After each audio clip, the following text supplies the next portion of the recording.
الحمدللہ وکفی الصلاۃ والسلام علی عبادہ الذین اصطفی اما بعد۔ کتاب الایمان کے اندر سے چند حدیث پڑھی جا چکی ہیں۔ آج جو حدیث پڑھی جا رہی ہے اس کا تعلق رسول اللہ صلی اللہ علیہ وسلم پر ایمان لانے کے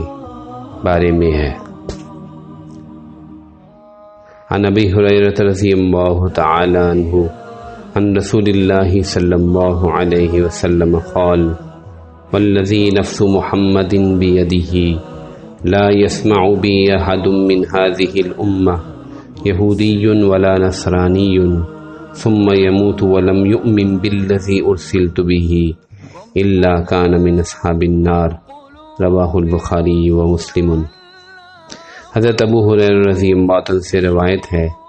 رسول اللہ صلی اللہ علیہ وسلم سے روایت کرتے ہیں کہ آپ نے ارشاد فرمایا، اس ذات کی قسم جس کے قبضہ میں محمد صلی اللہ علیہ وسلم کی جان ہے، اس امت کا کوئی بھی یہودی یا نصرانی جو میرے بارے میں سن لے، یعنی میری نبوت اور رسالت کی دعوت اس کو پہنچ جائے اور پھر مجھ پر اور میرے لائے ہوئے دین پر ایمان نہ لائے، اس کے بغیر ہی مر جائے تو وہ جہنمی ہے۔ یہ حدیث بخاری شریف میں بھی موجود ہے، مسلم شریف میں بھی موجود ہے۔ علماء حدیث نے کہا ہے کہ اس حدیث میں یہود اور نصرانین دونوں کا تذکرہ اس لیے کیا گیا کہ یہ دو بڑی امتیں ہیں جو اہل کتاب میں سے ہیں، اور یہ وہ لوگ تھے جن کی کتابوں میں رسول اللہ صلی اللہ علیہ وسلم کے بارے میں واضح ہدایات اور واضح نشانیاں موجود تھیں۔ یہ دو امتیں اللہ کو مانتی ہیں، رسول اللہ صلی اللہ علیہ وسلم کے علاوہ جو پہلے رسول آئے تھے ان کو بھی یہ تسلیم کرتے تھے، حضرت موسیٰ پر ایمان لاتے تھے، حضرت عیسیٰ پر ایمان لاتے تھے۔ اللہ تعالیٰ نے ان کو کتابیں بھی عطا کی، اس کے باوجود نجات کا دار و مدار رسول اللہ صلی اللہ علیہ وسلم پر ایمان لانے پر ہے۔ اگر یہ دو امتیں حضور پاک صلی اللہ علیہ وسلم پر ایمان نہیں لاتی تو یہ جہنمی ہیں، تو اس سے خود بخود سمجھا جا سکتا ہے کہ باقی جتنی مشرک ہیں، ہندو ہیں یا اور جتنی قومیں ہیں، سکھ ہیں، بدھ ہیں، بدھ مت ہیں، جن کو کافر کہا جا سکتا ہے، ان سب کے لیے یہ حدیث ہے۔ رسول اللہ صلی اللہ علیہ وسلم کی بعثت کے بعد اب جنت میں جانے کے لیے آپ علیہ الصلوۃ والسلام پر ایمان لانا ضروری ہے۔ جیسا کہ شروع کی مجالس میں یہ بات بیان کی گئی تھی، دوبارہ اس کو دہرا دیتے ہیں۔ ایمان کی تعریف کیا ہے؟ ایمان کی تعریف یہ ہے تصدیق ما جاء بہ النبی صلی اللہ علیہ وسلم، جن چیزوں پر ایمان لانے کا رسول اللہ صلی اللہ علیہ وسلم نے حکم دیا اور جن چیزوں کو آپ بطور دین اور شریعت کا لے کر آئے ان کو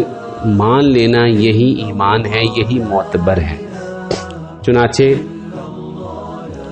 پہلے ہم نے اسلام کے بارے میں بات کی تھی، تو آج یہ فرق سمجھ لیجئے کہ اسلام کے لغوی معنی بیان کیے گئے تھے،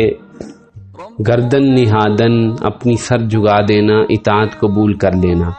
اس لغوی معنی کے اعتبار سے تمام ہی نبی مسلمان تھے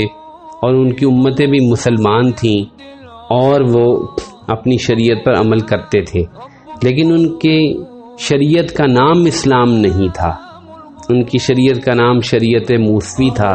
شریعت عیسوی تھا۔ رسول اللہ صلی اللہ علیہ وسلم کی جو امت ہے ان کی شریعت کا نام ہی اسلام ہے۔ گویا کہ اب ہم یوں کہہ سکتے ہیں کہ جنت میں جانے کے لیے اسلام لانا ضروری ہے۔ اس اسلام سے مراد ہے رسول اللہ صلی اللہ علیہ وسلم پر ایمان لانا اور ان کی شریعت کو مان لینا۔ اس لیے فرمایا تھا، پہلے بھی حدیث گزر چکی، آیت پڑھی تھی، وَمَن يَبْتَغِ غَيْرَ الْإِسْلَامِ دِينًا فَلَن يُقْبَلَ مِنْهُ، جو اسلام کے علاوہ کوئی دین قیامت والے دن لے کر آئے گا تو وہ اس سے قبول نہیں کیا جائے گا، اس سے قبول نہیں کیا جائے گا۔ چنانچہ اسی بات کی، اسی مضمون کی تائید ایک اور حدیث سے ہوتی ہے جو دارقطنی میں روایت کی گئی ہے۔ عن عبداللہ ابن مسعود رضی اللہ تعالی عنہ قال جاء رجل الى النبي صلی اللہ علیہ وسلم فقال یا رسول اللہ ارأيت رجلا من النصارى متمسكا بالانجيل ورجلا من اليهود متمسكا بالتوراة يؤمن بالله ورسوله ثم لم يتبعك قال رسول الله صلی اللہ علیہ وسلم من سمع بي من يهودي او نصرانی ثم لم يتبعنی فهو فی النار۔ حضرت عبداللہ بن مسعود رضی اللہ عنہ سے روایت ہے کہ ایک شخص رسول پاک صلی اللہ علیہ وسلم کی خدمت میں حاضر ہوا اور سوال کرنے لگا کہ اے اللہ کے رسول، ایک آدمی نصرانی ہے، عیسائی ہے، انجیل کے موافق عمل کرتا ہے، اسی طرح ایک آدمی یہودی ہے، تورات کے احکام پر چلتا ہے، اللہ پر اور اس کے رسولوں پر ایمان رکھتا ہے، پہلے جو رسول گزر چکے، مگر اس کے باوجود آپ پر اور آپ کی دین پر، آپ کی شریعت پر ایمان نہیں لاتا، اس کی پیروی نہیں کرتا، تو آپ فرمائیے کہ اس کا کیا حکم ہے؟ رسول پاک صلی اللہ علیہ وسلم نے ارشاد فرمایا جس یہودی یا نصرانی نے میری بات کو سن لیا، یعنی میری دعوت اس تک پہنچ گئی، اس نے میری پیروی اختیار نہیں کی تو وہ جہنمی ہے، آخر میں آج کل کے زمانے کے ایک فتنے کی طرف اشارہ کرتا چلوں کہ آج ایسے لوگ پیدا ہو گئے ہیں جو یہودیوں اور عیسائیوں کو ان واضح حدیث کے باوجود جہنم سے بچانے اور جنت میں بھیجنے کی کوشش کرنے میں بہت وہ زور لگا رہے ہیں، اور وہ یہ چاہتے ہیں کہ کسی طرح یہ ثابت کر دیا جائے کہ اس نجات کا مدار صرف اسلام نہیں بلکہ اللہ کو مان لینا، قیامت کو مان لینا، جو بھی مان لے گا بس وہ جنت میں جائے گا۔ تو یہ بات بالکل قرآن حدیث کی نصوص کے خلاف ہے، اور وہ چھٹے پارے کی پہلے رکوع کی آیات سے وہ استدلال کرتے ہیں، معاف کیجیے گا، پہلے پارے کی 10ویں رکوع کے آیت سے استدلال کرتے ہیں، جس میں اللہ تعالیٰ نے ارشاد فرمایا کہ جو آدمی اللہ اور آخرت پر ایمان لے آئے تو وہ اس پر قیامت کے دن نہ کوئی خوف ہوگا نہ غم ہوگا۔ یقیناً اس آیت میں رسول پر ایمان لانے پر تذکرہ نہیں ہے، اللہ اور آخرت پر ایمان لانے کا تذکرہ ہے، لیکن اس کا جواب یہ ہے کہ قرآن مجید کی ایک آیت کو دیکھ کر اور باقی آیات کو چھوڑ کر ایک نیا معنی نکال لینا یہ درست نہیں ہوتا۔ قرآن مجید کو ایز اے ہول دیکھنا پڑے گا، پوری کتاب کے اندر سے جو بات معلوم ہوتی ہے اس کے مطابق اسلام اور ایمان کی تشریح کی جائے گی۔ اگر ایک آیت میں جو سورۃ بقرہ میں ہے اس میں رسول پر ایمان لانے کا تذکرہ نہیں، تو بے شمار آیات ایسی بھی ہیں جہاں رسول پر ایمان لانے کا تذکرہ موجود ہے اور نجات کو رسول پاک صلی اللہ علیہ وسلم پر ایمان لانے پر موقوف کیا گیا ہے۔ چنانچہ فرمایا من یطیع الرسول فقد اطاع اللہ، جس نے رسول کی اطاعت کی اس نے اللہ کی اطاعت کی۔ تو اس لیے اب مدار نجات اسلام ہے، رسول اللہ صلی اللہ علیہ وسلم پر ایمان لانا ہے، اور ایمان لانے میں بھی جن جن باتوں کی حضرت پاک صلی اللہ علیہ وسلم نے وضاحت فرما دی، جس درجے کی وضاحت فرما دی اس درجے پر اس کو مان لینا، ایک ایک چیز کو مان لینا۔